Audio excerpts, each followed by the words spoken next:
Welcome, ladies and gentlemen, to episode 36 of the DJ and the Heel Show. I am Brandon the Heel. As always, joined by Dr. DJ Dizzle this week. Yeah, I had to switch up the persona because nothing really happened. So, when nothing happens at the office, I got to turn into a fucking doctor. And once again, joined by Haas. What's up, Haas? Haas froze on us. Uh-oh, he's frozen. Do we got to stall for a second? We'll try to get him just back. just to liven up everything, I'm not a box anymore, everyone. I'm a thing now. You can see a picture. You'll see a lovely face type thing instead of a box. So more professional this time for all my haters. All the hate comments we've been getting on YouTube. It's fucking hilarious. I love it. Yeah, last week's show was the most viewed show we've had since we switched over to actually uploading on YouTube. So thank you very much. I wonder who would have predicted that. Oh, not to toot your own horn, but toot. But super toot. Super toot. And we, not a super chat, because we don't do this for money. We're not grifters. So, sorry, chat, but we're not asking you for anything today. Fuck you. My new name's Taylor Grift. That's my name for next show now. I'm gonna be Taylor Grift. Thank you. Taylor Grift. There you go. Okay, let's get into it. We already had reviewed Monday because we did our show on Monday, but let's talk about AEW Dynamite. Not good. Not a good show with, 2.5 weeks to get to your biggest show of the year. I think they tried too hard on focusing too much on just trying to be a spectacle of a show instead of getting shit accomplished, if that makes sense. Or is it just me? I think they had the same issue that WWE did with Punk and Roman, is they blew their load on that first promo from 2 weeks ago, and now they basically have nothing left in the tank to get them to build the match even more. I agree with that, but I also think that they were relying on the two title matches being the sole draw for a big enough draw for the show. They thought Kenny and Ospreay, that dream match, Ospreay potentially winning the big one in his hometown, and Mercedes finally capturing her big one against the person who she kind of debuted having the biggest feud with. So I think in Tony's mind, he thought those matches were just going to draw and he could fill everything else out around it. And I think he's starting to realize next time you need a match that needs a stadium instead of stadium that needs a match. But what about you, Haas? I feel Tony Khan takes us for granted. He feels like, okay, they get good grabs, fuck a build. And that's wrong. That's not how you do wrestling. We need a good build to get us to the biggest show of the year. And Tony Khan, he really plays with our intelligence. Like we just don't know, like we don't know wrestling. Like we just want 5-star matches, and Dave Meltzer runs our minds, and that's further from the truth. So he doesn't know how to build great matches. He just puts people in the ring together, and they just do magic. Now, if they do great, Tony Khan's a genius. If the match doesn't do great, Tony Khan's a bum. But builds, I'm tired of watching this show and looking for good builds. You're just not going to get one. It just won't happen. So, where hold on real quick, Brandon. Where do you want to start in terms of... Actually, you know what? I know where I want to start. I want to start with the Mercedes and Willow thing because the Awful's been sending the clips around. I know you've seen it. That was a complete mess. It was bad acting. It was two girls going out there acting like they're doing a backstage beatdown segment, but it was badly produced. And I'm going to explain to you why it was badly produced. You could literally see Mercedes in the background of the interview waiting for her cue to jump Willow. That's number one. Two, when Willow's selling the beatdown, she's acting more like she's scared. Not that she's hurt. Not that Mercedes did damage to her. That she's terrified of this small, unimpressive, unintimidating woman. And again, what is this build? What I still don't understand. We're 3 weeks in. I don't understand what the fuck they're feuding about. What their quote unquote real issue is. Is it just me, or is it just in their heads? No, The issue that DJ. Go ahead, go Brandon. ahead, Go ahead. Haas. No, go ahead. Okay, okay. If you remember last year, does anybody remember the overcooked steak with Mercedes and Tony Storm last year with their build? Yes, I Like, do. okay, that build was atrocious, and Tony Khan he leaves the talent to their own devices when it comes to these builds. Tony Storm is she has some kind of creativity to her. Mercedes Monet has no creativity. She just knows how to move in the ring. That is all. She can't act.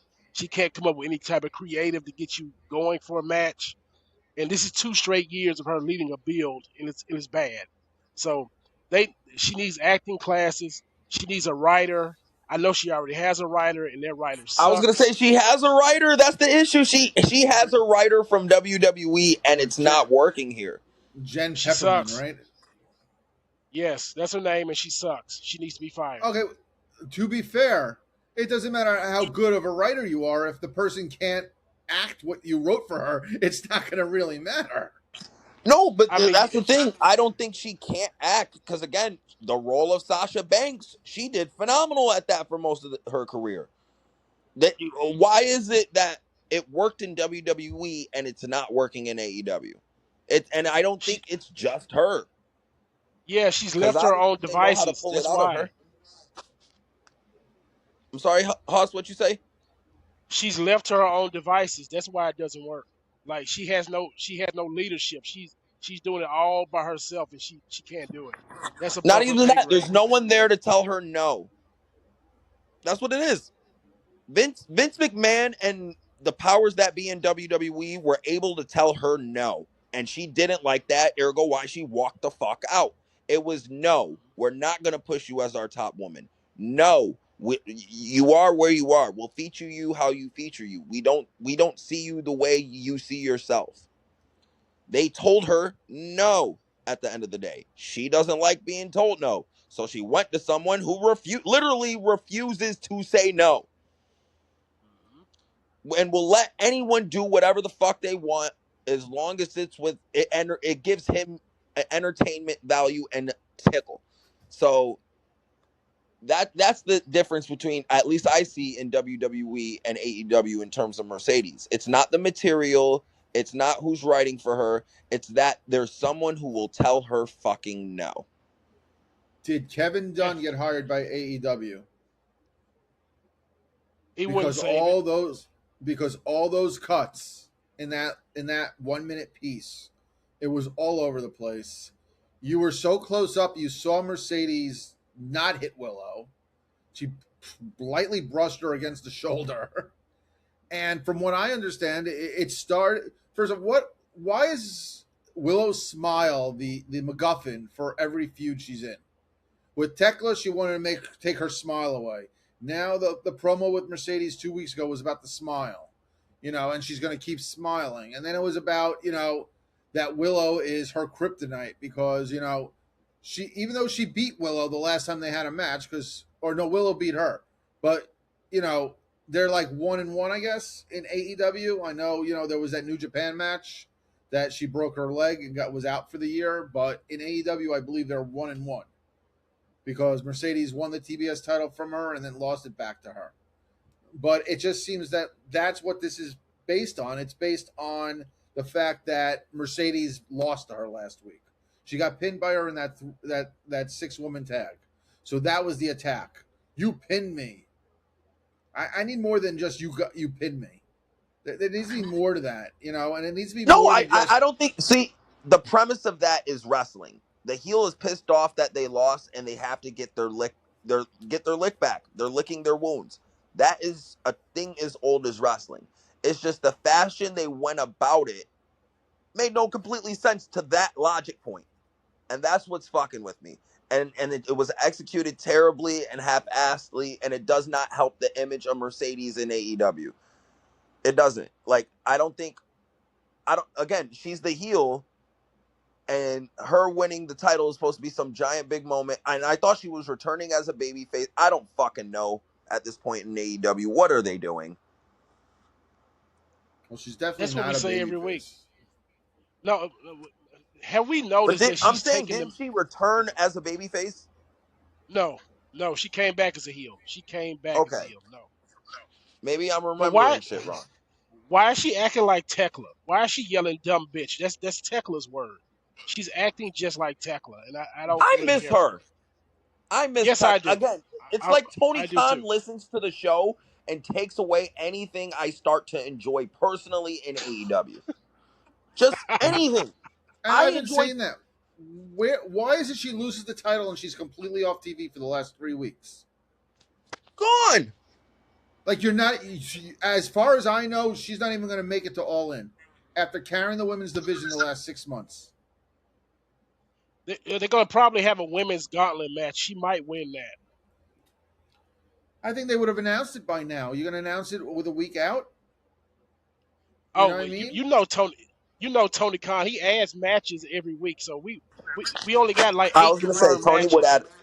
He would add a match a week out. Come on, Brandon, stop that now. You know who the fuck are we talking about now? No, but the fact that they're having matches to see who's number one and number two, you need to still fit that into a show, and you've only got two dynamites left. So Oh, unless they you're don't have no announcing it this, collision. I was gonna say unless there's still Collision too. Just because no one's watching it doesn't mean he won't do it on there. Just so he can say, "Well, it was on Collision." and again, to me, that putting Tekla in that is the same way as putting MJF in the men's. That's like such a step down from someone who should have gone into All In defending the title to into that. To me, that's like fucking Seth Rollins losing the title and then like at Mania and then at Backlash he's in for the Speed tournament. You know what I mean? It's like it's such a drop. And I I guess mean, that could go ahead. the casino gauntlet is just a cop out. It's basically saying I have nothing for you, so we're gonna make something up for you. That's all it is. If anything, it should have been MJF and Andrade one on one. You've literally been building that up for months. For them to just start off, in the gauntlet match, it's like two guys feuding and they're number one and number two in the Royal Rumble, but they're never gonna have a singles match. See, So I think we're ignoring the elephant in the room in terms of MJF right now. Why the fuck are we doing the real world champion gimmick when he was the one who lost the belt? that's a well, I was about to segue into the MJF stuff, Oh no, but fuck segue. I'm diving straight into this. Like, why are we doing this? Like, this makes no sense. This would make sense if y'all just said, okay, MJF is hurt. We're gonna have a title match between Kenny and Kevin Knight to see who's the new champion, and then MJF comes back to dispute that I never lost this belt. Why the fuck are you? Who the fuck are you, Tony Khan, to quote a new champion just because I took a few weeks off to heal up an injury? or That's even where if he Tony lost, Khan. But no, even if but he I'm got saying screwed in the out of the Tony Khan. title, Hold on, real quick. Because in the Tony Khan logic, he could have used the whole. Well, you haven't defended the title in 30 days, and I had to strip you of the belt because you haven't defended it in 30 days. Because that isn't, again, you can't really. You'd have to dive deep in the AEW lore, maybe Moxley, to sit here and see when's the last time the AEW world title wasn't defended in 30 days, other than the 3 month gap going from December to March for Revolution. That's an obvious because that happens for AEW every year. But usually the titles, even then, the title's still defended every 30 days, or at least Tony tries to, because he's that habitual about it. So if Tony did a stipulation like that, and MJF technically didn't have to lose the belt, all this shit is viable. MJF having to go through the gauntlet to get another title match, but still him going around with the Triple B saying, I'm the real champion around here, but you fucking lost. So him going around just going touting up a belt for no reason makes him look more like a bitch than we've already made him look for the past year and a half. if he didn't lose clean, he might have some argument to it. But he lost clean to Kenny. He lost absolutely clean. If Kenny would have cheated to win, if the Bucks would have interfered, something, he could have some sort of claim. But he lost completely clean. He tried to cheat, and it got thwarted. And then you had fucking Kenny hit him with the one wing angel. There was literally no question. So him claiming to be, the undisputed champion, the uncrowned champion, the one true champion, whatever he's calling himself, it just doesn't make any sense at all. I have a theory, Brandon. I got a theory here. I think this is backstage petty. I think Will Ospreay hated MJF out of the main event at All In because he didn't want to do it again. He wanted to go against Kenny. MJF like, okay, you want to be that way? I'm going to do the one true champion gimmick until you win the championship. And when you have the belt, I'm gonna have a belt, and we gonna let the fans decide who's the bigger draw. I think MJF is being majorly petty because Will Ospreay took the main event away from him. That's what I think. You know what, Haas? I didn't even think of that until now. And that I can see that being the AEW dick swinging contest of, okay, you don't want to work with me, you don't want to face me, the real world champion for my world title. Bet I'm gonna take my title and just go somewhere else on the show with it. I can definitely see some shit. That's within the realm of AEW drama and dick swinging. I can see, but I definitely don't think. I don't think there's beef between MJF and Osprey because if you remember, MJF and Britt Baker got into it because she thought the MJF Osprey match went too long one time on Dynamite. I believe. Yeah, it was MJF and Osprey. So, and that was a whole thing, which kind of led to Britt Baker's eventual departure. That was that was the straw that broke the camel's back. So I can get behind that theory a little bit. I just also think that I think it's just Tony Khan has done everything in his power, either intentionally or unintentionally, to make MJF look like a bitch. Just constantly make him look like a dumb heel. Like it's nice to make your heel look dumb, but don't make him a dumb heel, if that makes sense.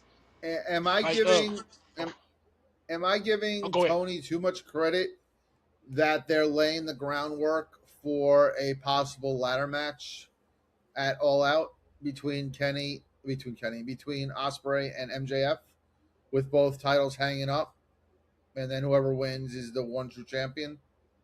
So he could call it the AEW Undisputed Championship. Am I giving Tony too much credit for that? Yeah, too much. That's too much credit, Brandon. He ain't thinking like that. He's not. He's too scatterbrained to think like that. So I don't think he got to let him like that. No, I don't want to say he's too scatterbrained to think like that. I think that is Tony's end game. I just don't know I know Tony don't know how he's getting there. It's not that I don't think. I just know at this point Tony don't know how he's getting there. You can tell by watching the product. That's the thing about Dynamite that I critique it and others like me critique it as it is a terrible wrestling show on a week to week basis. Like for going from one show to another and tying them together, it is terrible at doing that. And it rarely ever makes sense unless you're just grasping for straws to make this shit make sense. Like it'll make sense That's if what you most really sickos do. want it to make sense. But yeah, as far as this MJF thing, I think it's just making him look stupid.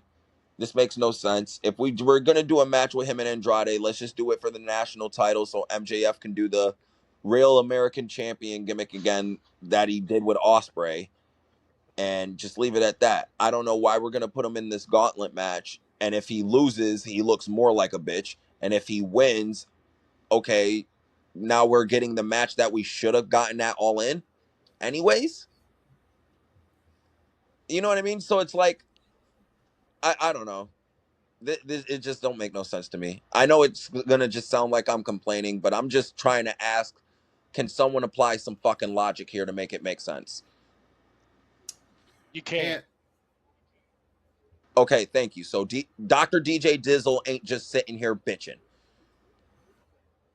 Okay, let's go to the other side of the room where there's another elephant we need to address.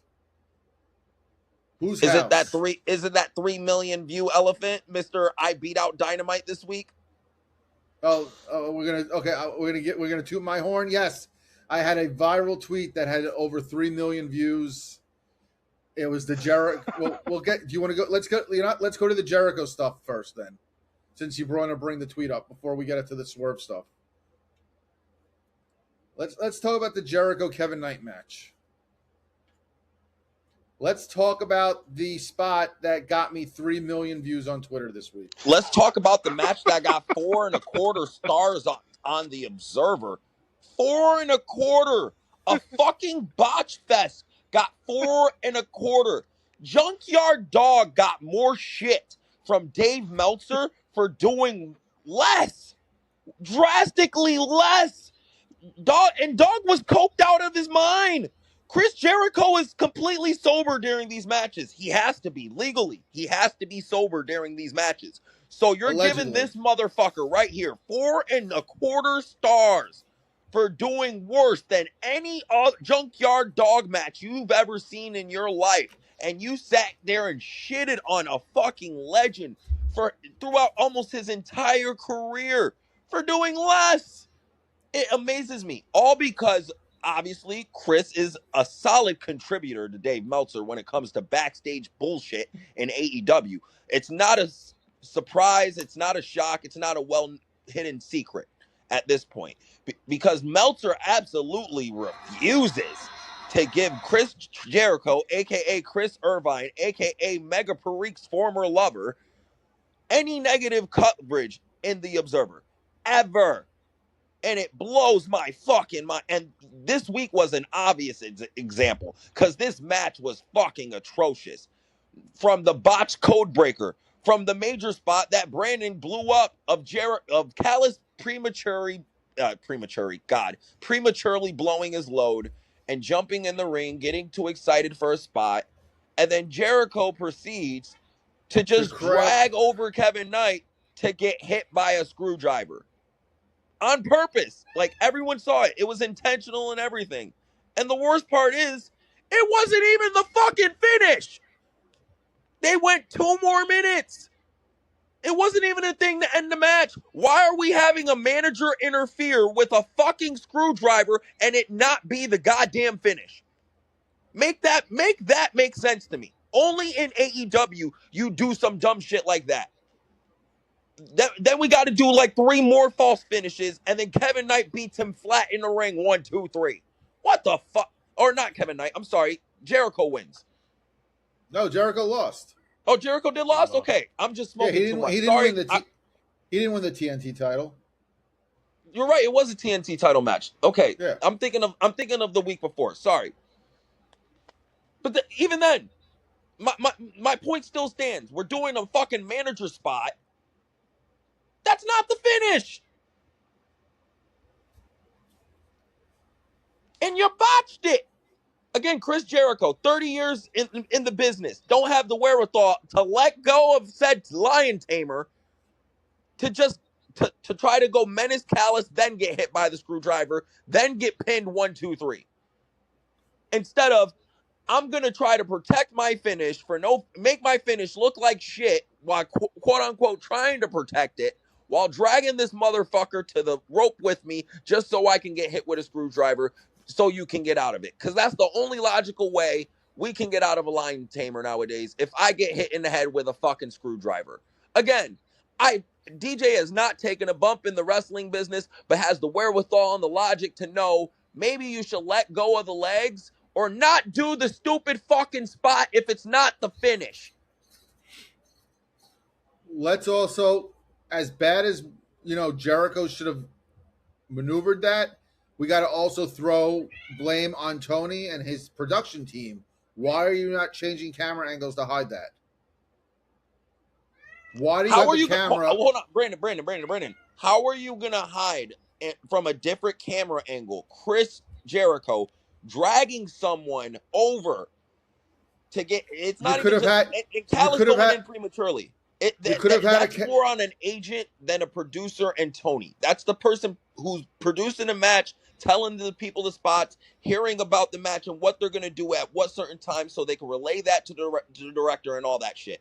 That's the agent's job, agent slash producer's job. So if anyone's getting fault in that, if it's not the wrestlers in the ring, it's the motherfuckers who went over it with them before the match. Well, honestly, I don't know how AEW does their production for their matches. Like we've seen WWE in Real, we've seen the guys, telling the truck what cameras to go to. I don't know if AEW does it that way, so I can't even speak on that. But I just feel that you could have shifted for a quick second to the crowd. You could have focused on maybe Aubrey, on freaking get a close up of even freaking Kevin Knight's face in pain. In that So you again, in the context of a wrestling show, doing a cut like that abruptly for no reason would make it look even worse and more unprofessional. You have to keep the first thing about wrestling is you have to try to keep the eyes on the action as much as possible, even if they do fuck up and shit goes wrong. But again, it's you have two guys who've been in the wrestling business for over 30 years. Callis is jumping the gun prematurely because again, Callis don't really get used on TV. He's just happy to fucking be there. So I give Callis a little bit more leeway than Jericho. Jericho's supposed to be the fucking main event star, the veteran, the sole reason that AEW was on television in the first fucking place. Let's be honest. He should have the wherewithal, the knowledge, and just the fucking cachet to sit here and say, maybe we shouldn't do a manager screwdriver spot that's not the fucking finish. Or if we do fuck it up, let me let go of the guy's legs, go menace the manager, then have him hit me with the screwdriver instead of making everything as phony as a fucking football bat. You're gonna give yourself a migraine trying to make sense of AEW. I stopped a while back. You just can only analyze it and go from there. That's it.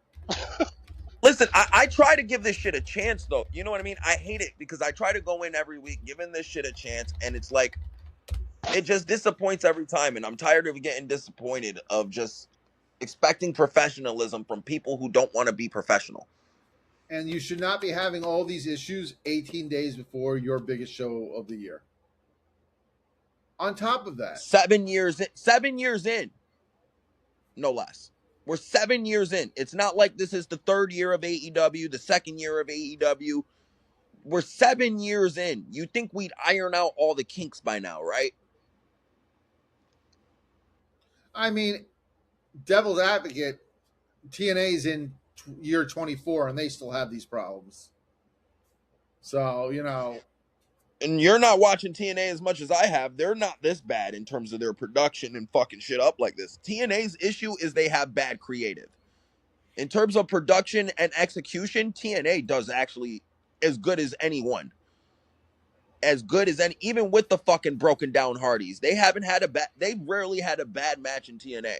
And we're talking broken down Matt who fucking waddles to and from the ring like a goddamn penguin. Okay? He can go out and have solid matches still and look decent in TNA. And Nick Nemeth still looks good. There's still some high caliber, good top tier matches, especially in the women's division now. I think we're I'm just underestimating talking 2026 production. TNA. I'm just talking from production, like cameras and, things like that. I'm talking I mean, their production camera wise. quality isn't as good as AEW, and that's just because of the financial backing. But I would say their production is not that bad. Well, either way, it was for it to get 4.25 stars, which I believe is the same as WrestleMania 19. Shawn Michaels and Jericho got, and I can't remember the other matches I saw people list, but yeah, you can't convince me that Dave Meltzer is not in AEW's pocket, or at least in Chris Jericho's pocket. Both. He's in both their pockets. You know this. You know it. Well, No, I'm no, just saying. it's definitely the other way around. Jericho's definitely using Meltzer and his coverage to like keep his image alive, and it's a symbiotic relationship. Chris uses Dave as much as Dave uses Chris. But yeah, 3 million views on a tweet. Never expected that to happen when I posted the video. I recorded the video off my TV, because I knew they weren't going to put the entire crab walk onto, AEW's Twitter I'm just site. shocked you didn't get Don Stevens What do you mean? copyrighted. AEW doesn't do that, I don't think. Yeah, they do. They do that shit all the fucking time. Oh, well. That's a whole thing. 4,700 likes, 537 retweets, 398 quotes, replies, 3 million views. So that was crazy. And like 900 bookmarks. Oh yeah, let me see what the bookmarks were. It doesn't show it on my. It was A like thousand, 900 when I saw it. 1,000 bookmarks. So yeah, I was shocked. My phone did not stop going off yesterday from notifications. That I I turn just my notifications off on Twitter all the fucking time. I don't want them.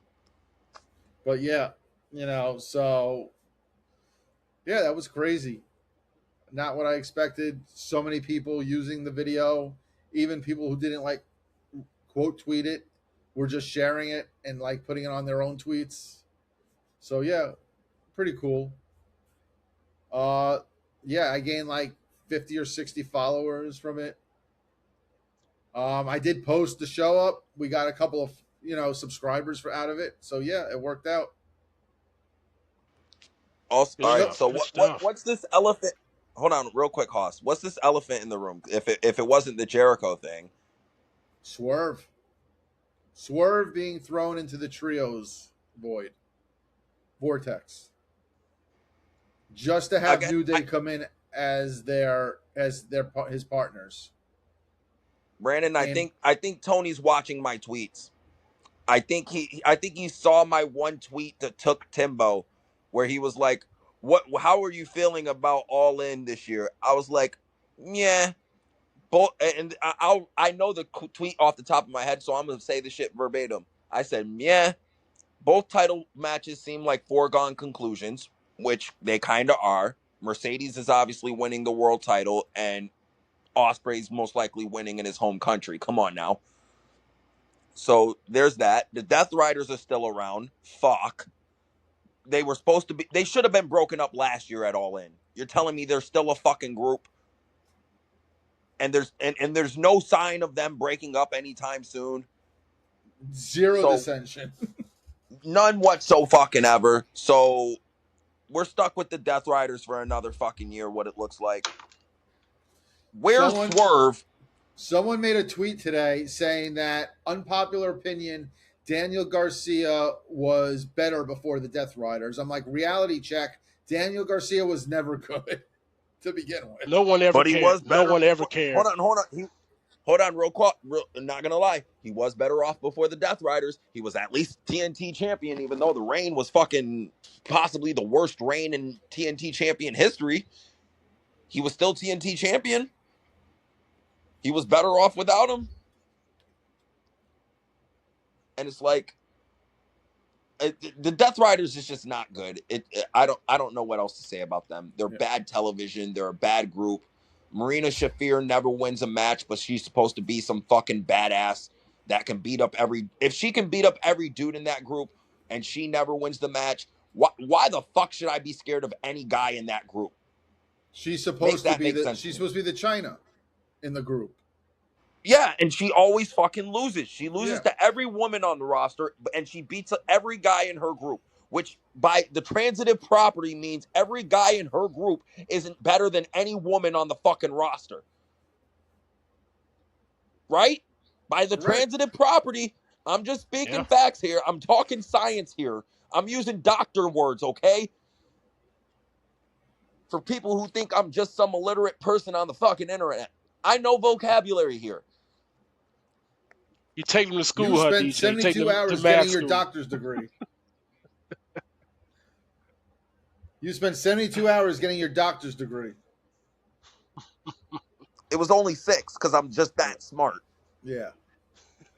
But yeah, the Swerve returned, and he's somehow in the trios vortex, and it looks like it's gonna be some sort of three-way trios match where they're probably going to be bringing in the New Day to be his partners, and I think that's just a horrible spot to bring the New Day in.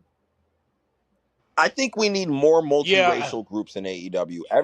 Everybody's sticking with their races in AEW, and I don't like that shit. The Isn't demand, that hear me out, Brandon. The demand are just a bunch of light skinned motherfuckers. The Hurt Syndicate is a bunch of other black motherfuckers. Now we about to debut a new trio of just black motherfuckers. The Guns are nothing but a bunch of white dudes. The Dogs are nothing but a bunch of white dudes. We need more interracial fucking factions now. It's starting to look like fucking racial warfare in AEW. I'm sorry. is this not the shit that people complain WWE does? Putting And all the Tony is getting Latinos. facts, and Tony getting away with it. And I want Slick Flair to be the bitch to point this shit out or ignore it, Mr. Captain Social Justice, because it's obvious. Tell me I'm not wrong, Haas. As a fellow black man, am I sitting here not saying the fucking truth right now? you're telling the truth. These are facts. These are facts. Like, I'm not trying to sound me. And then what? Hold on. And then when the House of Black, all the emo people in the fucking group. You got all white emo guys in one group. You, tell me where we're not just doing just high school social stereotypes as factions. We got the fucking Mean Girls in what you call it, Thekla's group. Mm-hmm. Yeah. Like, come on. I don't know what else to say. We're just doing high school cliques here. Maybe let's just do an interracial fucking group. And no, the conglomeration doesn't count just because you got one black girl. I mean, it basically feels like You, WWF '98 Gang Wars. You know, Yes. yeah, Where you like had the Boricuas, the DOA. yeah. Who's the third one? Fuck. Bariqua's DOA. There was a third group. I can't remember who it was. Shit. It's blanking on my mind too. And I'm gonna feel stupid when we remember it. But it's basically also what they complain about WWE doing. Oh, you put all the luchadors together. You put all the Latinos together. You put all the black people together. You can't call out LFI is a bunch of fucking luchadors. or anyone from Mexico. It's like, yeah, but it's like you can't call out WWE for doing shit and then be okay with AEW doing it. This goes back to our conversation about proper comparisons as opposed to being tribalistic. That's a fair comparison to do. You're right, But Brandon. You ain't wrong. back You're on right. back on the main subject, I just don't feel that's the right spot to bring in the New Day. The New Day should not be thrown into a random threesome just to fill up the trios. So Brandon, hold on. This is the one part. This is going to be the part of the show where DJ defends AEW just a little bit, and hear me out here. I think Tony, in his mind, is justifying it and doing it only for the fact of he's debuting the Machine Guns, and he wants to feature them prominently as a tag team and probably be the Young Bucks' first feud after they win those belts off of Edge and Christian. So if he doesn't want to take any shine from them, but while trying also to debut the New Day with them making an impact as well, the Trios division is the only place they can do it. And with Swerve, somewhat as an AEW top guy, he gives them somewhat of that AEW rub coming in. So that's the only justification I can give it. You know what I mean? I get your sentiments with it. I'm not hating it too much because Tony really don't got any other options. Because he's going to have the Machine Guns be the Young Bucks' first feud. Because that's the only match he hasn't done in AEW that would be like a quote-unquote dream match right now. He can do the New Day down the line. Why even bring the Machine Guns in yet then? You have not even had them on TV since they debuted. They showed up on a Collision. They've been on Collision. And that's it. They haven't been seen in 2 weeks. They were I think they were on the Collision after, I thought. No, they had a video package. They haven't wrestled last week. They haven't wrestled at all. They haven't made a live appearance on AEW TV since. And Collision is pre-taped, and unless they have a pre-taped interview with them, from the spoilers I read, they're not featured on this show either. So if you're not going to use them and you have no plans for them till after All In, why not wait till after All In and debut them the Dynamite after? Just because you're in Detroit, it does not mean you have to debut them in their hometown. It's almost the same shit he did with fucking Hangman. He returned Hangman on a collision to cut a promo, and then Hangman wasn't seen or spoken about for 3 weeks till he just finally showed up. It's like I don't understand that logic in like bringing guys in debuts or returns just to have them off TV for weeks, and then then all of a sudden they're there. So that's my big complaint with that. I think my Yeah. big complaint with this whole thing though is I think this is just a demotion for Swerve. I Oh, do agree with absolutely. that. I Yes. do agree with the sentiment of this is a huge demotion for Swerve. It's definitely relegating him to the mid card and out of the main event scene for the foreseeable future because he's busy getting the New Day over as a group and is going to be in a trios until they all drop those belts to whoever the fuck. Would you So even call it a mid card or is it below mid card? It's the trios It's titles. below. Literally, It's no one gives below. a shit. it's There's a no plan demotion here.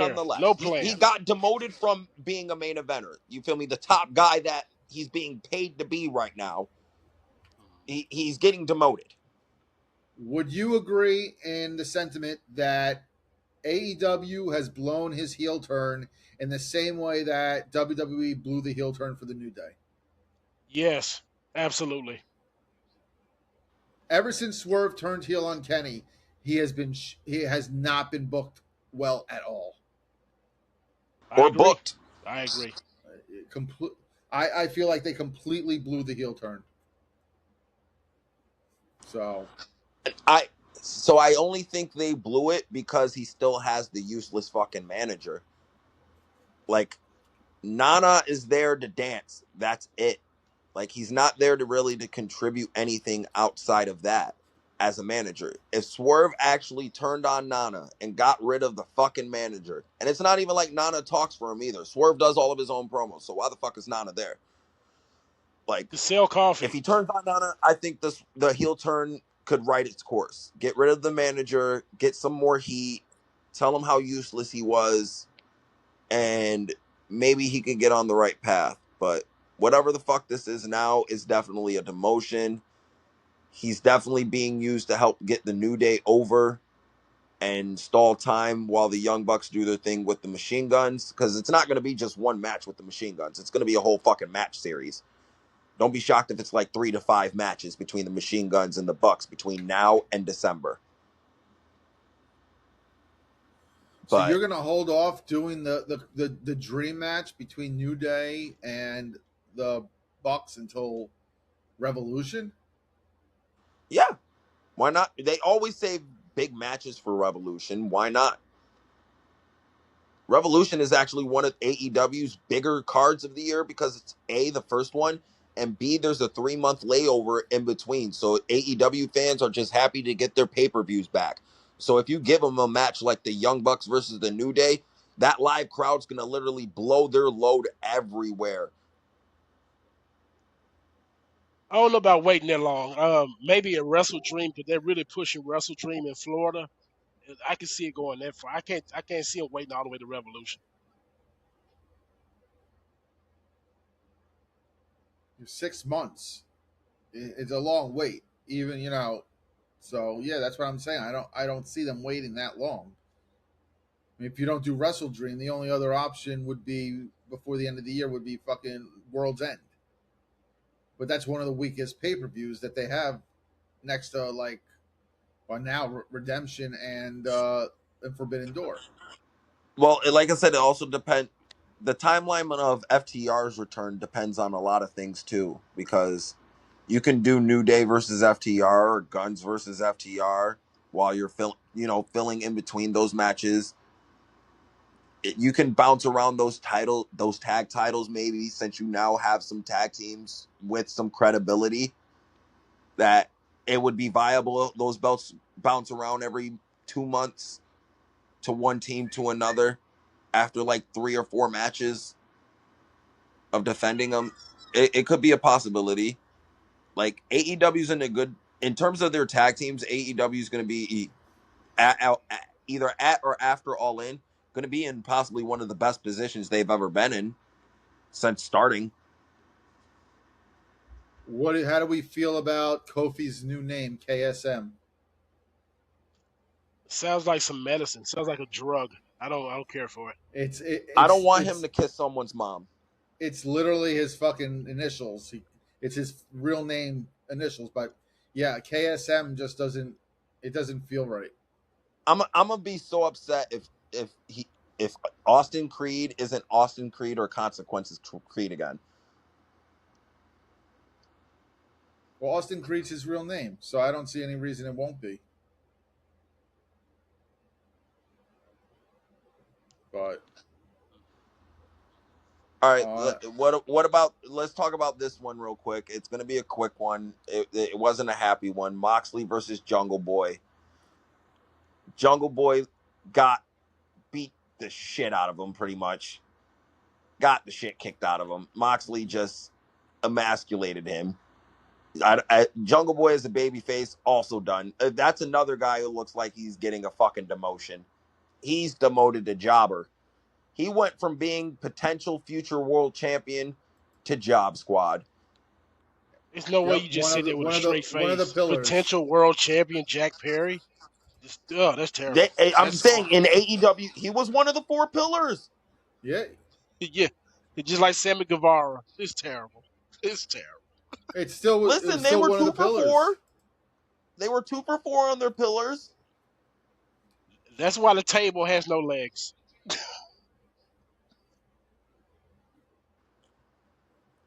But yeah, no, Jungle Boy got the shit kicked out of him. Moxley made him bleed, choked him out. Thank you for coming, Jungle Boy. It, I mean, it was a Moxley match that Jungle Boy was a part of. Moxley matches are never good and they're always the same. So the crowd was dead as shit for most of the match too. Crowd was Oh, dead the whole show. let's wait. Speaking of the crowd being dead, let's flip back real quick to the Mercedes thing and the person shouting out, "Come home, Sasha," and then Sasha deciding, the feds are always in the crowd. What is your opinion of fucking wrestlers using IWC vernacular? Lame. I think Hoss, Just you it's go just first. trying to get a cheap pop. It's lame. It's absolutely lame. Like they claim and say they're not on the internet but use this vernacular. It's bad. Like I don't want to. It gives. I call bullshit on it. Like it's just real bad, and it makes the wrestler looks lame. So I don't agree with it. No, I see. I disagree with you, Hoss, on this one because I don't think it makes them look lame. I think it exposes them for what they truly are. They're marks. A lot of these guys who get into the wrestling business nowadays are marks. They're marks for the business. They're marks for themselves. They're just marks. They're the people that you're out here trying to get to buy your bullshit. They're marks. That's what they are at the end of the day. And Mercedes is one of the people who buys her own bullshit. She specifically buys her own bullshit. She writes a whole magazine to get herself and people to buy her own bullshit. Okay?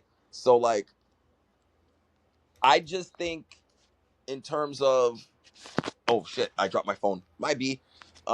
In terms of like what's going on in this whole thing with Mercedes talking down to fans and not even just her, but Trevor, aka Ricochet, aka Bald Bitch, and others. I think they're just doing it, because at the end of the day, they're just like us. We're all marks. I'm a mark. I'm less markish than most of y'all motherfuckers. I'll admit to that fact too. But I'm a mark. We're all marks at the end of the day. We're here talking wrestling. We're fucking marks. Okay? Like, I got a whole show about it. I'm definitely a mark, but I definitely pride myself on being less markish than half these people in the world. Okay, I have no desire to be friends with these wrestlers or get to know them behind the scenes or none of that shit. My job is purely to be entertained and to let y'all know if y'all entertain me or not and what y'all can fucking do better. That's fair. I'm still gonna call him lame though. Mercedes is lame. Ricochet's lame. They do a lot of lame shit on the internet, so I'm still calling him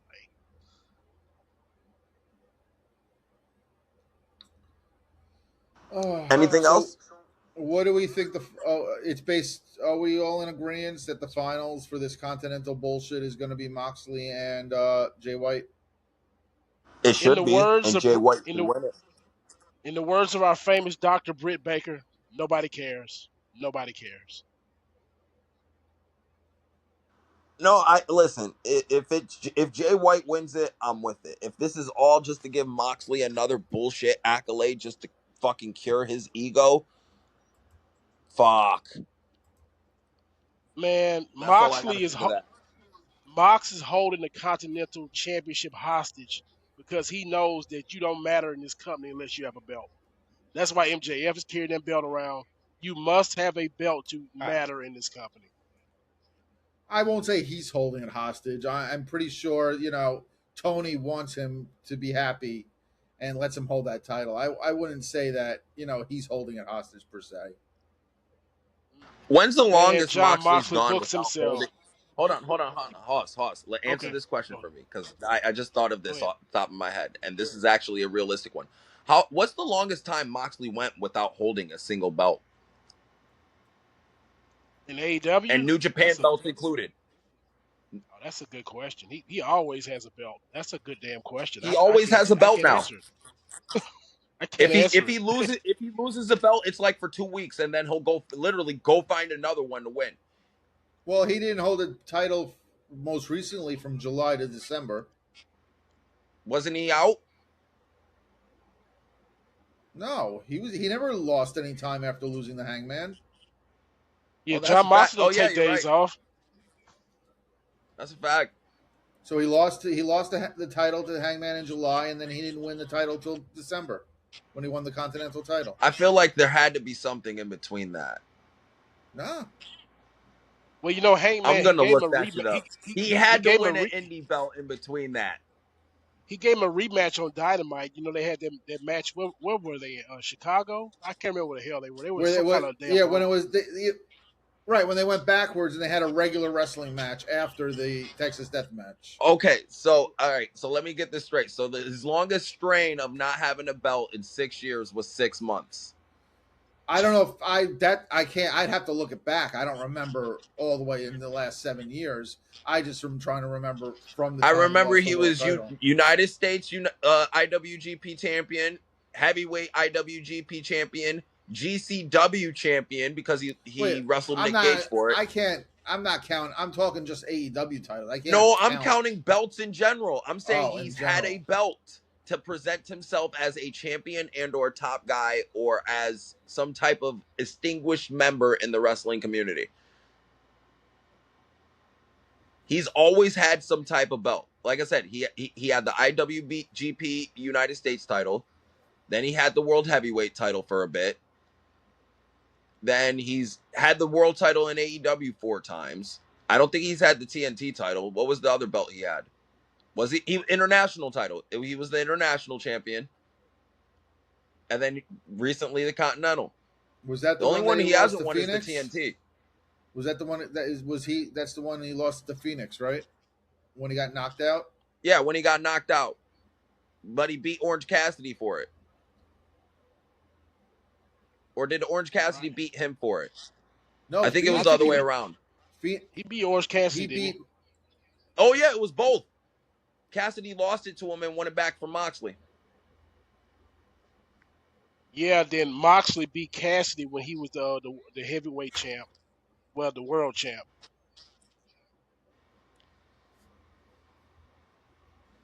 I need you to look that up. Because now I'm positive Cassidy beat Moxley, but I can't remember if Moxley beat Cassidy for it. Let me take a look.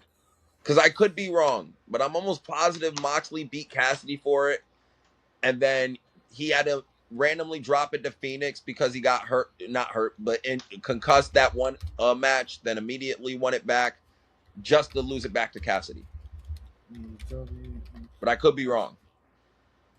I'm gonna look right now. The International Championship reigns.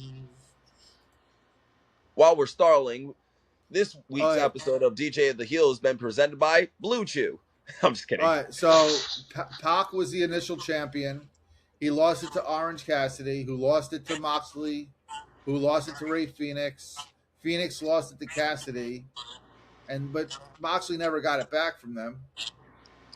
Okay, no, but I wanted to make sure that Cassidy and Moxley did do the back and forth exchange because I was almost positive about that. Well, no, but Phoenix, Orange Cassidy lost it to Moxley, but Phoenix lost it to Cassidy. But then Moxley never got it back from after that. So that was the only time he held it. But yeah, and then the only belt he hasn't held in AEW is the TNT title and the new belt they just made up for Ricochet. And then the national title. That one. Yep. But I guess that's it for Dynamite, unless there's anything else. No, like I said, I give this show a C minus or a D plus. I wouldn't say it was like one of the worst AEW episodes of all time, but it was still the shits. I gave it 5 out of 10. They have room to improve. Yep. C minus. Especially 2 weeks away. Yeah. If this was the go home show, I'd be judging it way harsher. But this is just it'd be absolutely awful. You know what I mean? We got 2 more weeks. We got 2 weeks, and knowing how Tony likes to build his pay-per-view shows in the last 2 weeks, I think the next 2 Dynamites are going to be filled with chaos.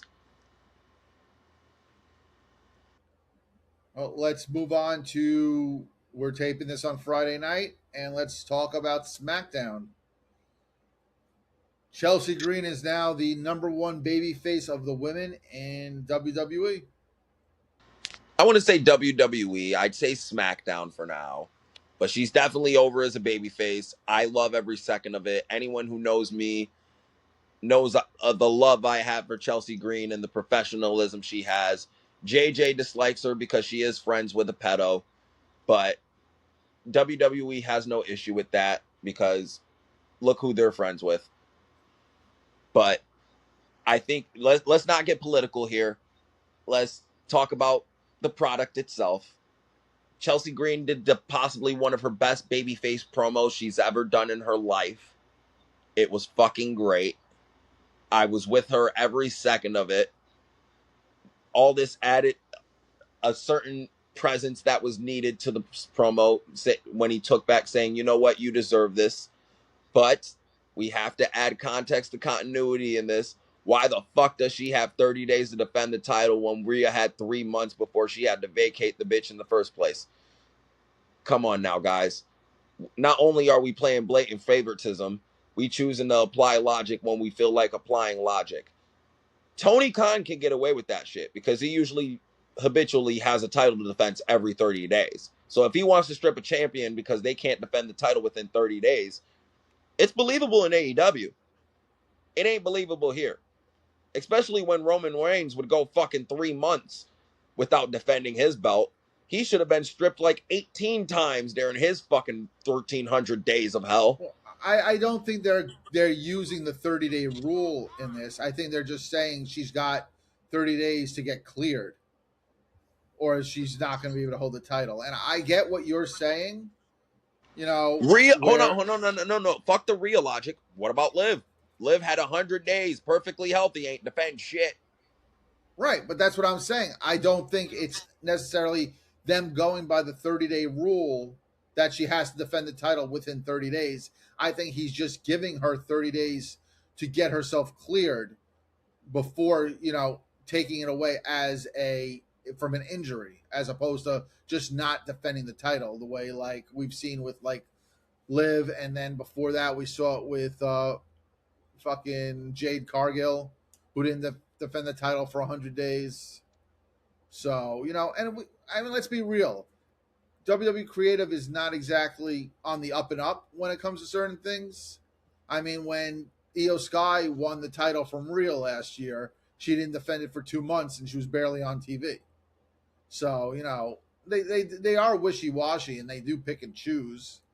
And I mean, if we're going to talk about the shoot reason, they were hoping that Rhea wasn't going to require surgery and then she would be back sooner rather than later. And then once she did have surgery, they knew they were fucked. So,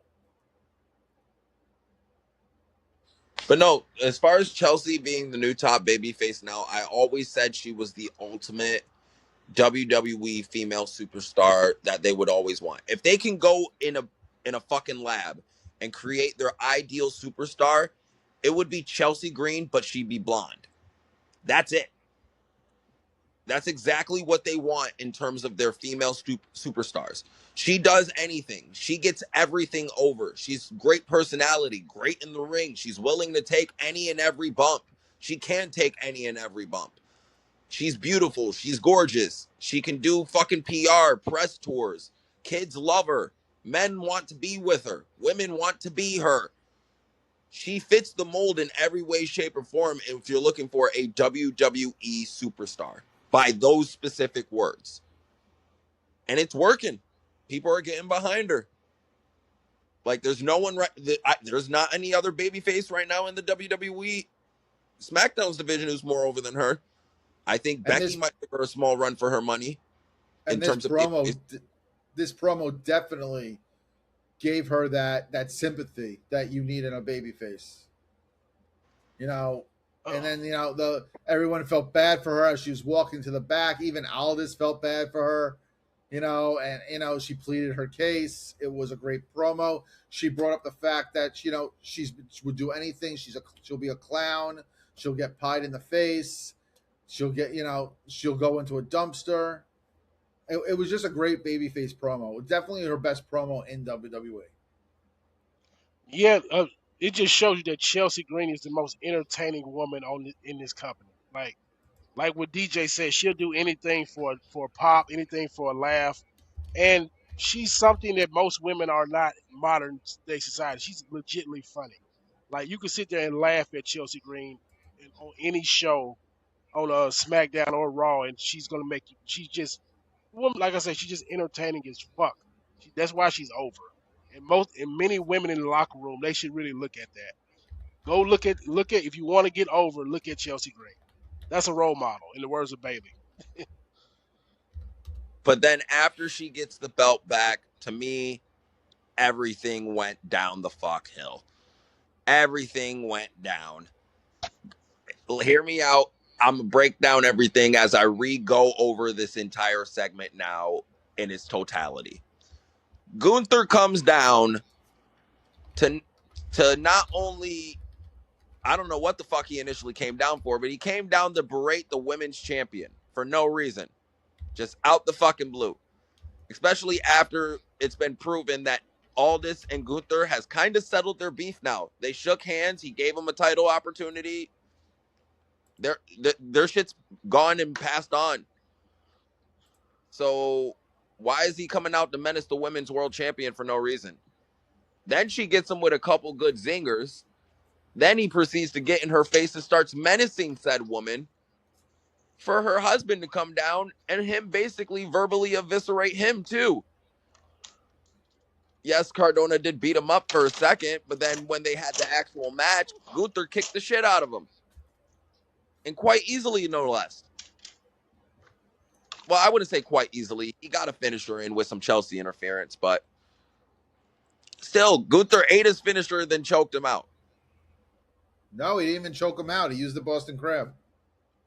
Oh, Can can can we talk about how Matt Cardona makes Gunther look like a child?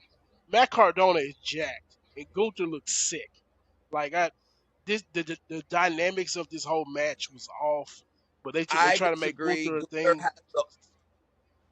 Gunther has the old school Gene Kaniski look. You know what I mean? He has the old school wrestler look. Like he has a wrestler's body. He's built. He's kind of built like Ernie Ladd.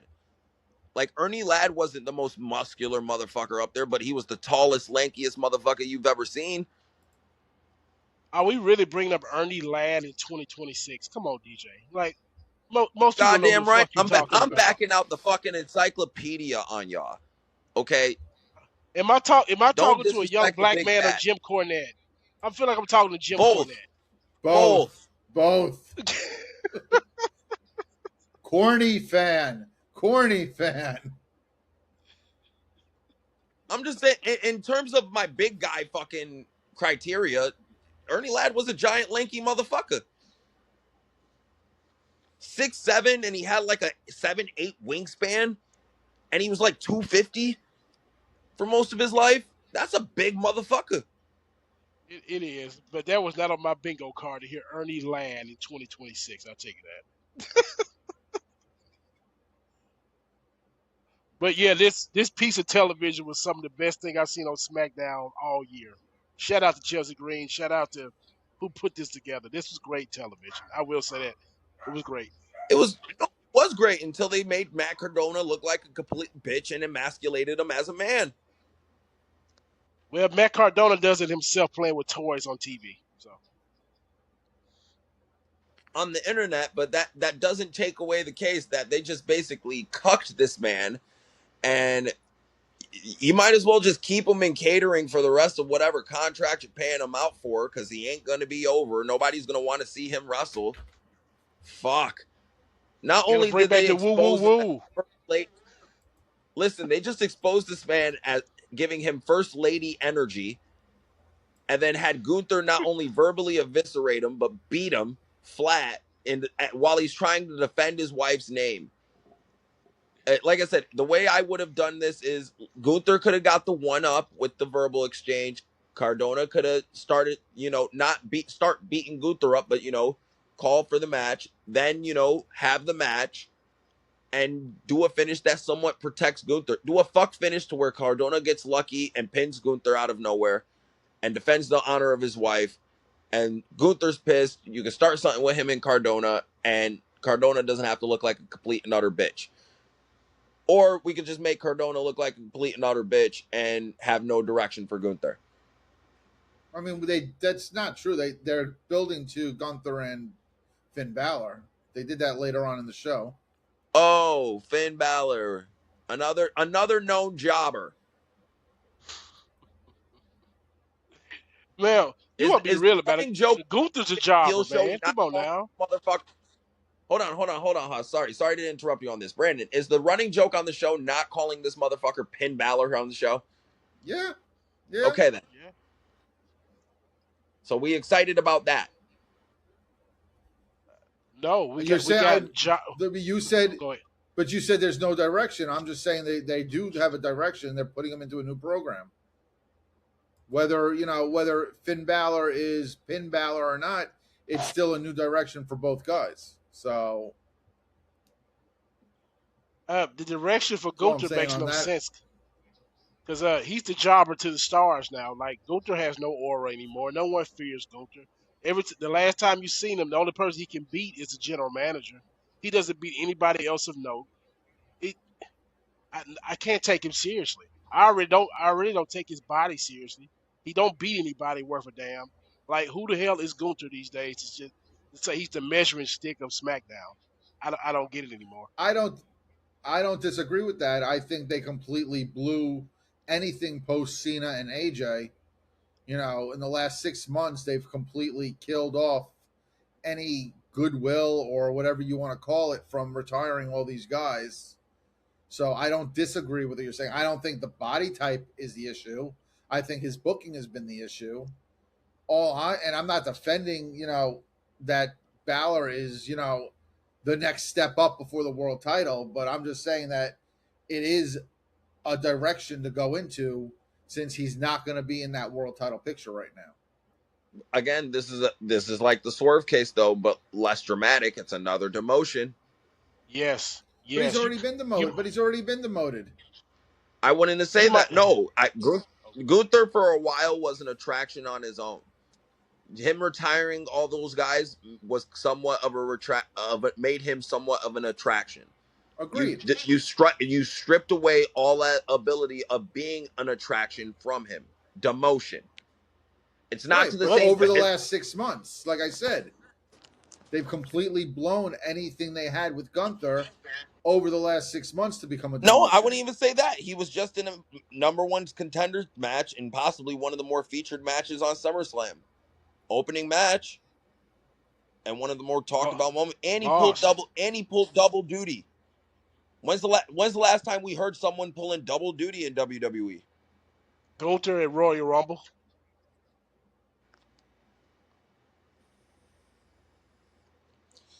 And it's the same person pulling double duty. Yeah. Like, you know what I mean? Like, so from that sense, I wouldn't say the demotion is more recent. Like this right here is definitely a demotion. The segment, him going against Finn, clear signs of demotion. He's Let definitely me let not me a main event player. DJ. Let me ask you a question. Let me ask you a question. Who's a bigger deal right now? Gunther or Baron Corbin? Corbin, Who? right now, based on SmackDown and presentation and time is equity. Baron Corbin's getting a lot more time on television since he's came back than Gunther. There you go. My point. That's my point. Am I wrong, You might. Brandon? No, and he's in the U.S. He's the U.S. champion, and Gunther's not. So you can't say that Corbin's not higher up on the pecking order right now when he's an actual champion. But and that shows you the demotion in Gunther because he came over from Raw to come be the undisputed champion. He can't sniff the belt. He's losing matches left and right. And now we're saying Baron Corbin is a bigger deal than the ring general. That's a demotion in all. Man, it's terrible for Gunther right now. I feel bad for his fans. Not wrong. But where are we going next, Brandon? What do you want to talk Well, about? speaking of Corbin, he beat fucking Carmelo Hayes. So it looks like maybe they're going to be working towards a 3-way because Fucking Trick came out. Yachty is back. What the fuck? Why is he still here? He ain't going anywhere. You might as well get used Why to is it. Yachty still here? He's He's as basic. useless as fucking Nana. He's basic. That's what he is. He's Yes. basically Trick's Nana. Except They're no, little. Yachty's way more famous than Nana, and definitely can get away with selling weed to kids more than Nana. He could get a better lawyer. Little boat. But his coffee sucks. But that's basically what he is. He's basically a non-factor. He's just there. Same way Nana is. But yeah, he's back. Trick came out, hit Corbin with the trick shot. So, but the funny thing is that after he got pinned, fucking Carmelo was nowhere to be seen. So I don't know if it is going to be a 3-way, if it's just they're still going Corbin and Trick for now, just to get him to qualify for Money in the Bank because there's time. So, not sure exactly where they're going with that. Where's Uh, Dragunov? He's MIA. Where's Ricky Saints? He's on main event, and he did.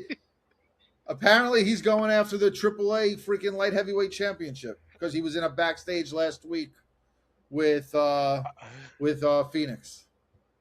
I swear to Brandon, fuck God. it's very telling that Baron Corbin has not changed that custom Trick belt yet.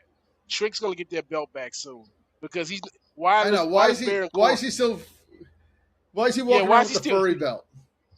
why he still got that belt? That shows you Trick's gonna get this belt back. Probably it's Sunday night's main event. Probably that's probably when he gets it back. Probably, yeah. I listen.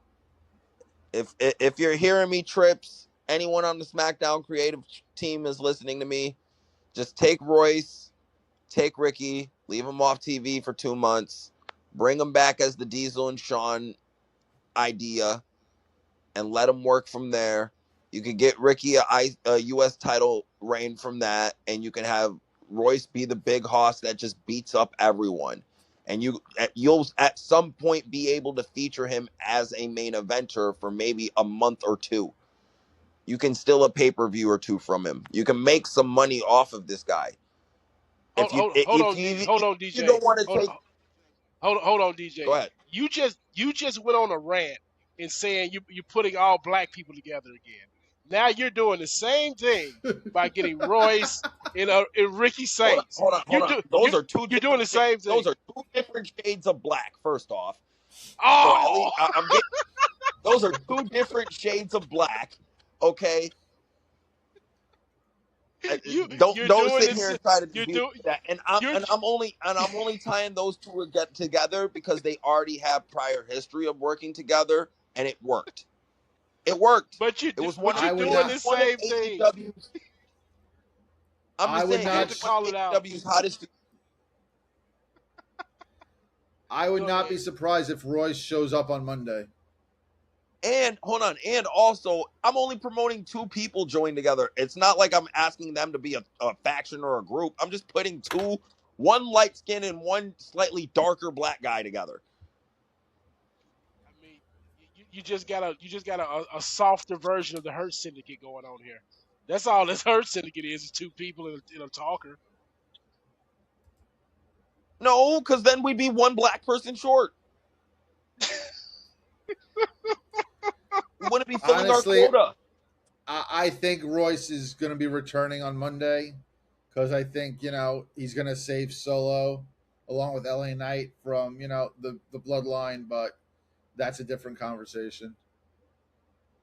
Speaking of the bloodline, we have new tag team champions. First time we've had multiple belt changes on one show, so that's something new in the TKO regime. I hate that we still call these motherfuckers the MFTs because they're no longer the MFTs. So let's They're the just call them motherfucking Haas kids. Tongans. They're the motherfucking That's right. Tongans. Tongans. That's right. That's right. This is a TV PG show. What the fuck you think? You think they're gonna call them the fucking Tongans? No. Again, let's just call them Haku's kids. They'll be the HKs, Haku kids, and we'll That's just fucking leave it worse. at that. That is worse. It's not worse. They're not the MFTs. It's better than being something that they are than being something that they're not. TST, the Tongan SWAT team.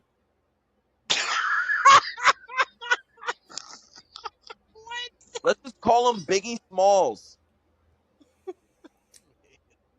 But yeah, Haku creates champions. So, they won the tag titles. The seeds of Haku are I'm, champions. I'm gonna be honest about this. I have no excitement for this title reign because their matches are gonna be blah. Who if it's Haku during doing all their promos again? I'm holding my breath. And who the what other tag teams are in that division right now? I think we should just take the mission and start getting signatures for a petition just to consolidate these tag team belts and just have one set of tag team belts defended on both shows with both sexes, and we'll focus on those divisions in that way. So then we can get rid of this brand split, LOL, and move the fuck on with our lives. Because I'm also sick of this WWE undisputed champion when the championship's obviously disputed by the other show. Yeah, that name doesn't make any sense.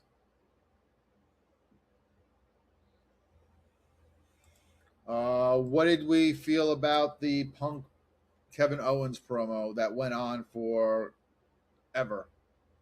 A great piece of work. It was very good. I enjoyed every bit of it. It was good. It was damn good. The promo was good, but there's too much inside baseball that a casual WWE fan will not know about.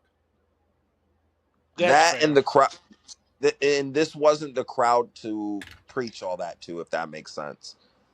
Because there were a lot of good lines in this promo that the crowd just didn't react to just because they didn't get it and didn't know what the fuck they were talking about.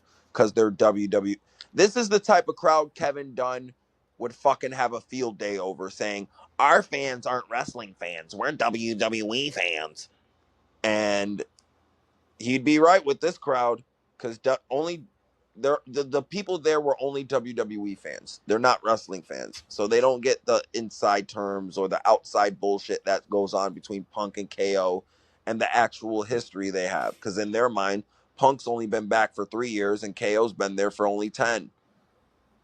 So they don't. You feel me? They don't have 20 years of WWE history. They have 2 weeks of it, and trying to build off 20 years of history in the beginning of a 2 week build kind of wasn't, to me, the best thing to do.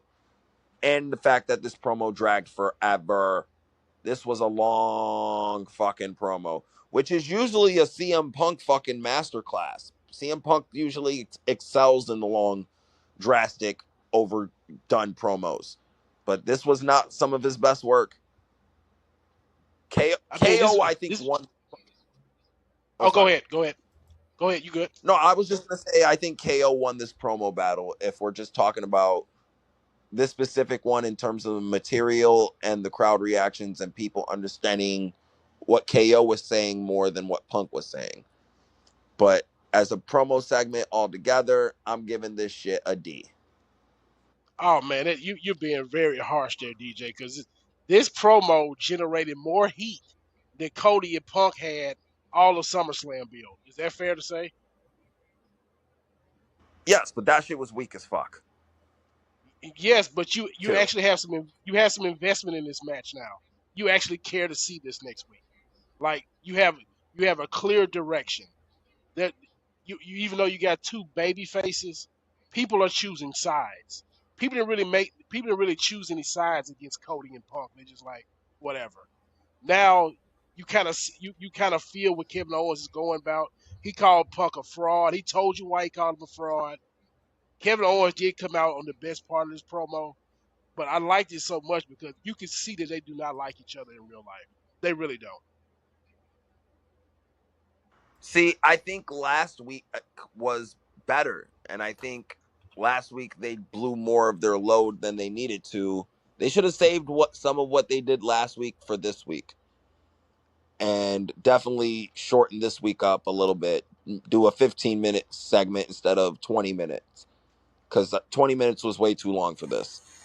And I think in terms of the material, it's some of the right stuff, but this wasn't the right crowd for it. That's what I just think happened to it at the end of the day, and why it kind of didn't hit home with me. Just because this was not the right crowd for this type of promo.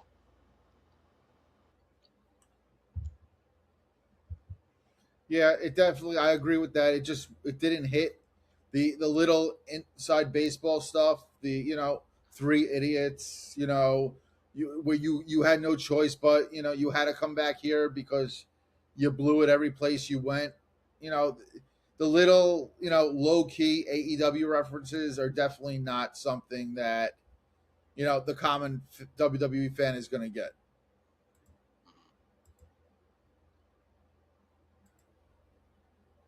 And I think they got most of this time too, because going to the main event, we see that a certain guy didn't get that much time, so they gave up more time to Owens and Punk. So I think that's why they got all that I, time. I'm I am curious if that was the way it was formatted for the Cody brawl with Randy, or if that was done on the fly because they saw they ran out of time. I want to see if they talk about that. With the dirt sheets. I'm curious if that was an audible because they just went long and ran out of time, or if that was the plan all along. That's a good question because I will say that the Tiffy JC match seemed to go forever. That match seemed to go a long time. I was surprised it went that long. I was expecting that to get cut short as shit because they were running out of time. So I was actually surprised they gave that time, which makes me think that maybe the plan the entire time was the brawl. Mhm. So Yeah, because it leads more into it leads more into what's his face getting screwed out of another opportunity, it leads Sammy, more yeah, into the Cody and the Randy stuff because it was almost like a reversal of the brawl leading to Mania. Where he was going to take his head off, but they stopped him and all that stuff. So because yeah, that I seg mean that the main. seg that. Oh, go ahead. I was just going to say it really didn't do anything for me. That main event brawl, but I guess better than having a 3-minute match with Sammy.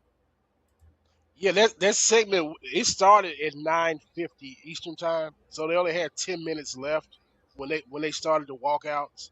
And the whole brawl thing, that was just a reenactment of the same brawl we saw before WrestleMania. With Randy when he turned Right. heel and did the same thing to Cody. Then it was basically the same thing.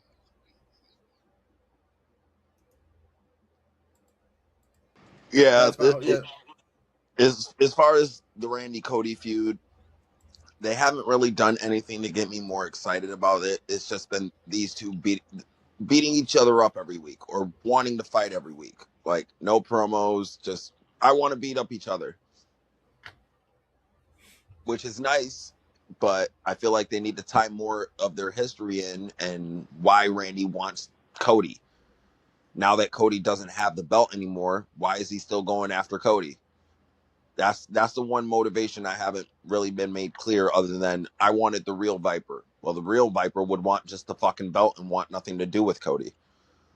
Well, So he did say last week that he's going to make it his mission to make sure Cody never gets it to the championship again. But the thing that didn't make sense is the match tonight didn't have that opportunity for Cody. It was only if Sammy beat Cody does he get this title shot. But it was never spoken about Cody getting any type of title shot from winning. So Randy interfering in that match didn't really make sense in that aspect because there was nothing on the line for Cody to win except for the match.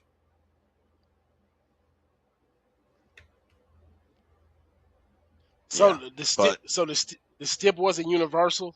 It wasn't going to give Cody a number one contendership. It was just going to be Sammy. No, no, it was only if Sammy beats Cody, he gets the winner of Punk and KO.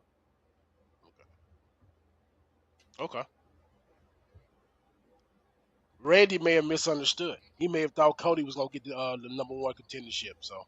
Okay, Mm. we're not going with misunderstandings here. Come on, he misunderstood. There was actually let's talk about we got a new women's U.S. champion. JC Jane won the title, which Hmm. was expected. Now you got Fatal Influence with all running of the that. mid card pretty much. Yep, which is not a bad thing. So Hmm. Unless your name is JJ Uh, Alexander, then you're just fucking mind right now. yeah, this is going to fuel the Tiffany heel turn. This is all it's going to do. Because I believe Tiffany's going to end up getting mad because she defended Chelsea. And defending Chelsea costed her a U.S. title. Chelsea's going to beat Nia Jax in the future. Then she's going to lose to Tiffany Stratton. Tiffany Stratton's going to be your new women's champion. Maybe a Sunday night's main event. But I think that's the direction they're going. You're going to get Mean Girl Tiff. You're going to I get don't Mean Girl think Tiffy time. I don't think I don't think Tiffany's gonna turn in the next 2 weeks because it's the Sunday after All In, so you only have 2 to 3 weeks, and they already established that Chelsea's not defending that title for 30 days at least. So we go past Sunday night's main event with that. So They're gonna speed up their timeline. Nia Jax is gonna go against Chelsea Green in the next couple of weeks, I believe. They're gonna speed their timeline up. well, I think it depends how her face heals. She gonna throw a mask on I, I was gonna and say gonna either win or after two lose. weeks, after 2 weeks, all she needs is the mask. That she's only going to be Yeah. technically out for 2 weeks before they'll clear her with a mask on. There were a couple of post SmackDown videos on WWE socials that were interesting. The first one is they basically announced that next week Blake Monroe is going to make her in-ring debut against Julia. Oh my Julia the God, Jobber. they jobbing Julia out Julia the Jobber. again. That's what we're about to Yep. call her She now. lost. She lost to Michin on main event this week. taped before SmackDown. Send her back to NXT. Give her something to do. Send, Not nah, even give her that. to Send her ass send her back to to Raw. Marigold. Get her out of WWE. Send her to the Raw. They could use some more mid card people there. Yeah, Rehab so her she No, could in she's for done. Raw. so she could She's job for done. Sol Ruka. So she could job for Lyra Valkyria. No, no. Let her go to AEW where she'll be appreciated. Yeah, She okay. She'd be on that's ROH. that's the only, hold on, Brandon. That's the only reason she's here because Tony wanted her. That's the only reason they signed her because she was a big name and Tony wanted her, and they didn't want Tony to get her because they didn't want her to make any type of positive impact for AEW. That's the only fucking reason she here.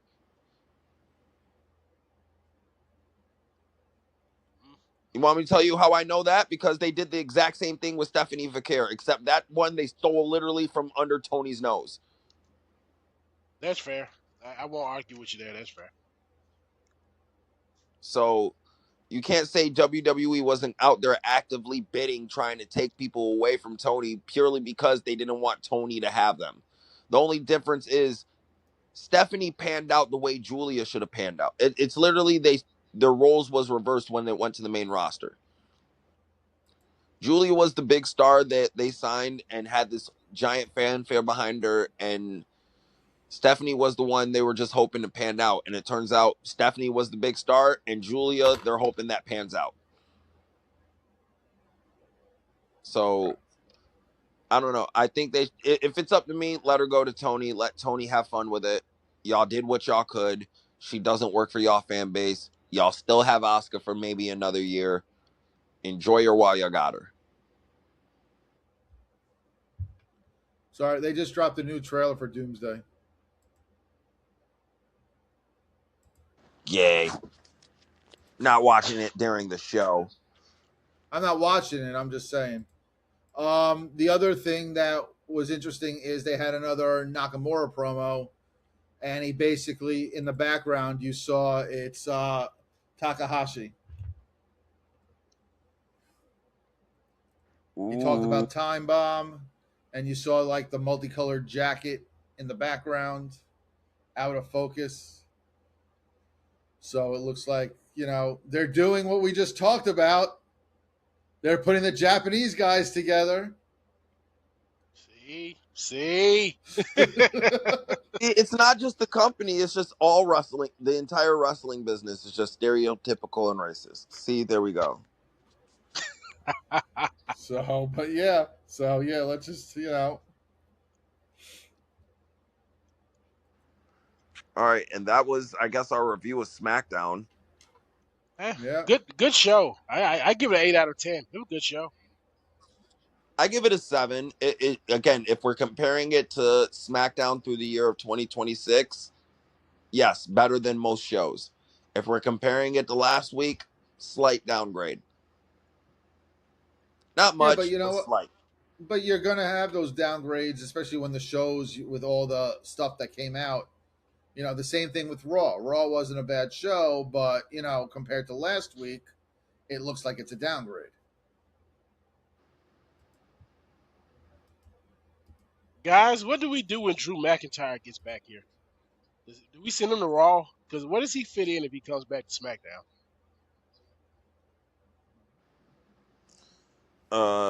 It depends. Who says he's coming back to SmackDown? Who says that they don't just rehash the Bloodline, Hunter? Now that they're back, they can. If they had ever had an opportunity to bring that shit back that people have been asking for, oh, now's the motherfucking time. Because Fair. Drew's a tweener, but he's clearly more heelish. Roman's a tweener, but he's clearly more babyface. But Drew hates healed bloodline, so Drew would kind of be the babyface in this scenario. I'd be with it. I would be with it. Let's bring Drew to Raw because we got all the drawing power we need on SmackDown. We need to start putting Oh it on shit! Raw again. I agree. I ain't no problem with that. Yeah. Did you want to go Oh, through that list real quick? I was just about to segue to it. So DJ has been doing some research today on Twitter, and shout out to WrestleNomics, Brandon Thurston and his group of peoples. They posted the top 10 matches so far of 2026 on Cage Match. Okay? And first off, let's just all state who gives a fuck about Cage Match? But I thought this was fucking funny because it just shows you you know what? I'm not even going to go into it. I'm just going to go off and naming the matches. At number 1, with a 9.64 rating and 922 votes, Hiroshi Tanahashi versus Okada at Wrestle Kingdom 20 in the Tokyo Dome. So literally the first major wrestling match of the year is the best one. Number 2, with a 9.52 and 847 votes, Mask versus Mask, El Grande versus the original El Grande, which is 95% of people's wrestling match of the year. Can we agree to that? Yeah. For the record, Yeah. I do not condone anything on Cage Match. Just We so again, I we're said clear. that before I even started running them. Who gives a fuck? I know. But I'm just saying. this is purely for comedic value. But the fact that I know there's going to be someone out there pissed that Okada has a better match than El Grande. Yeah, Jim Cornette. Oh, oh shit! All right, number 3 with a 9.44 rating and 825 votes, Okada versus Takeshita at Double or Nothing for the international title. That match was good. I will vouch that match was actually good. I don't think it was the third best match of the year, Yeah, let's hit respectfully. the rest. Let's hit the rest of this list. I don't know. I don't think it was that damn good either. But yeah, let's Number go. 4. Oh, you're gonna laugh at this one. Number 4 with a 9.28 rating and 239 votes. Mayu Watanabe versus Suzumi at Boy, Tokyo oh, Joshi Pro. I don't know who the hell those people are. I have no They're clue. Joshis. They're Oh, Japanese women wrestlers, but oh but just remember, 239 votes. yeah, We damn. went from 922. Oh, listen, just hear me out. We went from 922 to 847 to 825 to 239 for the votes. So the list is getting pretty dim here. Okay. Okay. So number 5 with a 9.25 rating and 161 votes, you have Natsupoi versus Sayuri at Stardom 5-Star Grand Prix More for the women's Joshis. title. More Joshis. But these are Stardom Joshis, okay? Okay. And again, 161 votes. So we went from 239 to 161. Okay. So next, with a 9.21 rating and 65 votes, you have Bandito, Noisy Boy, Spiderfly, and Zoink or Zonic versus Gringo Zoink. Loco, Iron Kid, Turbo, and Vengador. What? What is this? CMLL? Yeah. CMLL or Riot Lucha Libre, it says for the promotion. But I'm assuming it's some type of Mexican mud show. Mm, okay. I'm not upgraded on my luchadors, so someone's gonna get pissed at me on that. Next And one, how many? number Hey DJ, how many people voted on that?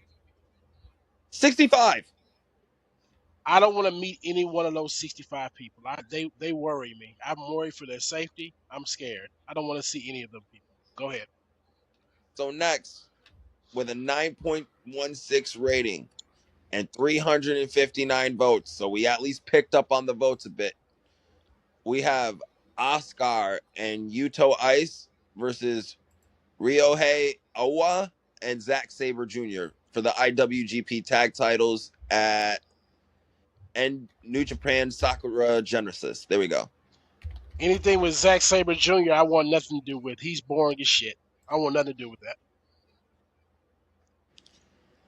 All right, here's the next one. With a 9.13 rating and 141 votes. So we dipped on the votes again. Chihiro Hashimoto and Tsuyuri versus Suri and Takumi Ariroa. I'm sorry if I butchered that. Suri Isum Chapter X Toyoshin Chronicle 15th anniversary. Boy, that sounds like some word salad. And I thought you said G Herbo at first. Who the Yeah, hell it's a is lot of. this? At number 9, we're almost at the end of the list now.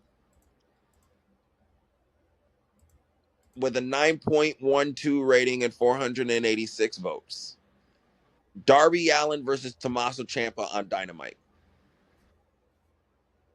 That match was solid. That's How many appropriate. votes? Number 9. Top 10 match of the year, though. Uh, That's not even Darby's best match of the year. which one was it? I can't name you that many Darby matches that were actually that great. That match was actually all right. All right, I might. I got to think of Darby matches off the top of my head this year. Shit, he just had like 10 in a If row. I had this in front of me, I can name you one I liked better. But at number 10, with a 9.11 rating and 653 votes, you got FTR versus the Young Bucks at AEW Revolution. This one I vehemently disagree with because this wasn't even the best Young Bucks FTR match. That wasn't even the best match in Revolution. Exactly. So this one was bullshit. And that is apparently so far in the year of 2026 the top 10 matches on Cage Match. I don't buy all these Japanese and Mexican matches getting more votes when I assume more people in North America are, or at least the United States, are voting on Cage Match. Yeah. And that they're not including. I'm honestly surprised there's not more AEW matches on that list. That No, surprises because you me. gotta think of the people who vote on Cage Match and what fan base they're coming from. They're all observer marks. What's the type of wrestling Dave is out here really pushing more of anything? Oh, Japan, especially now. AEW, and CMLL. Now he's It's all always been Japan. well. Now he loves Mexico. Now Arena Mexico is the new Tokyo Dome. Shit, with all the sellouts they have, it might as well be. But yeah, I just wanted to point out that list. I thought everyone should have a laugh at the end of this episode too. So I thought that was hilarious. That's Best why I don't match like on their cage matches. Complete bullshit. best match on their list is the El Grandes, but they'll call me a Fed Mark for saying that. No, What Mask was it? versus Mask is easily the match of the year. There's nothing that's been as good as that. Match and feud of the year.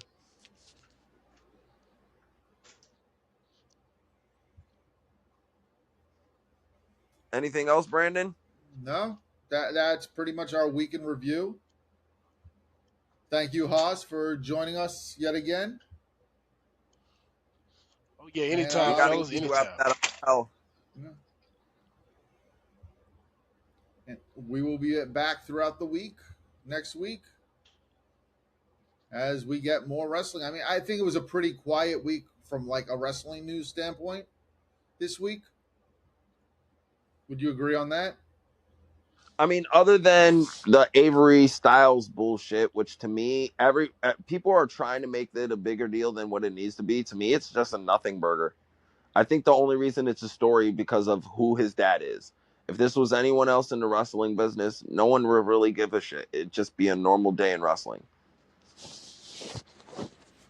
My point of Agreed. view Agreed. is that it was an independent wrestler who decided that he wanted to get 15 minutes of fame. So instead of talking to Avery or even AJ privately about it, he decided to put it on social media so he could get his 24 to 36 hours in the news cycle. And by next week, no one's even going to remember his name. So to me, it was just him getting clout off of shitting on a 19-year-old kid because of who his dad is. That's my opinion on it. No, you're right. Yep. But yeah, that's going to end it for this week. Again, thanks, Haas. We appreciate it. Dr. DJ Dizzles. We'll see who you are next week. And I'm until then, Taylor. We already established I'm being Taylor Grift next week. but I think you said that off air. That's why. But yeah, Well, that now that everyone that's knows. that's it. So we will see you all next week. Take care.